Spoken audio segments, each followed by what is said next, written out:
Milestone কলেজের বিমান দুর্ঘটনায় ২০ জন শিশুর জীবন বাঁচানোয় আলোচনায় উঠে আসে মাহারিন চৌধুরী নামের একজন শিক্ষিকার নাম। নিশ্চিত মৃত্যু জেনেও একে একে বের করে আনেন কোমলমতি ২০ জন শিশুকে, কিন্তু নিজের শরীর পুড়ে যাওয়ার ফলে মৃত্যুর কোলে ঢলে পড়েন অচিরেই। তবে এবার সেই মাহারিন চৌধুরীর আসল পরিচয় উঠে এসেছে সবার সামনে। মাহারিন চৌধুরী সম্পর্কে বিএনপি চেয়ারপারসন তারেক রহমানের চাচাতো বোন।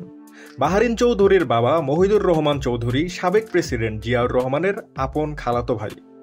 ভাইরাল একটি ভিডিওতে মাহারিন চৌধুরী নিজেকে তারেক রহমানের বোন বলে দাবিও করেন, যদিও বিএনপি ক্ষমতার খুব কাছাকাছি থাকা সত্ত্বেও কোনো ধরনের কোনো অতিরিক্ত সুযোগ নেননি তিনি, বরং সারাটি জীবন একজন সাধারণ কলেজ শিক্ষিকা হিসেবেই কাটিয়ে দিয়েছেন। পাশাপাশি এতগুলো কোমলমতি শিশুকে বাঁচাতে গিয়ে নিজের জীবন উৎসর্গ করে মহানুভবতার অন্যরকম এক দৃষ্টান্ত দিয়ে গিয়েছেন। আমাদের সময় নামে একটি সংবাদপত্রে দাবি করা হয়, জিয়াউর রহমান মারা যাওয়ার পরে মাহারিন চৌধুরীর বাবা তারেক রহমানের পরিবারের পাশে ছিলেন।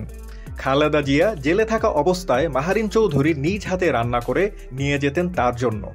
বলা চলে তারেক রহমানের আত্মীয়দের মধ্যে বেশ ঘনিষ্ঠই ছিলেন মাহারিন চৌধুরীর পরিবার।